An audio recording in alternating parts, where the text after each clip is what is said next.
Hi everyone, welcome to my channel. ఈరోజు morning మనకు ఒక ఫోన్ కాల్ వచ్చింది. పంజగుట్ట నుంచి వాళ్ళకు ఒక మెడికల్ ఇన్స్టిట్యూట్ ఉంది. ఆ ఇన్స్టిట్యూట్ లో వాళ్ళకి డైలీ ఒక 2000 లీటర్స్ వరకు వాళ్ళకి ఆర్ఓ వాటర్ రిక్వైర్మెంట్ ఉంది. సో వాళ్ళు ఏంటంటే మెయింటెనెన్స్ చేసే వాళ్ళు కూడా ఎక్కువ మంది లేరు కాబట్టి మాకు ఫుల్లీ ఆటోమేటిక్ కావాలి అన్నారు. మన దగ్గర మన స్టోర్ లో ఎప్పుడు కూడా కానీ సెమీ ఆటోమేటిక్ రెడీగా ఉంటుంది ప్లాంట్.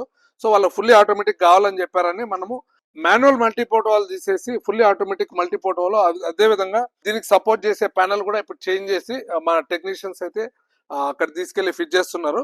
ఇదేంటంటే మనకి కస్టమర్ ఎంక్వైరీ రావడము, మంది రెడీగా ఉందని చెప్పడము, మాకు ఈవినింగ్ లోపల ఫిట్టింగ్ కావాలన్నారు. పేమెంట్ కూడా ట్రాన్స్ఫర్ చేసేసారు. ఇప్పుడు మనము మన టెక్నీషియన్ పంపించి మనం పంజగుట్టలో ఇన్స్టలేషన్ అది కంప్లీట్ చేస్తున్నాము. సో ఇప్పుడైతే మనము ప్యానల్ ఒకటి అదే విధంగా మల్టీపోర్ట్ చేంజ్ చేసాము. ఇది కంప్లీట్ ఫుల్లీ ఆటోమేటిక్ అయిపోయింది అనమాట. అంటే మనుషులు తక్కువగా ఉండి మాకు మెయింటెనెన్స్ చేసుకోవడము కొంచెం ఇబ్బందిగా ఉంది అనే ప్లేసెస్ లో మనము ఫుల్లీ ఆటోమేటిక్ రికమెండ్ చేస్తాము. అక్కడ కస్టమరే మనకి అదే కావాలన్నారు. సో ఇదైతే మనం ప్లాంట్ ఇప్పుడు ఇన్స్టలేషన్ కి బయలుదేరుతుంది. Thank you.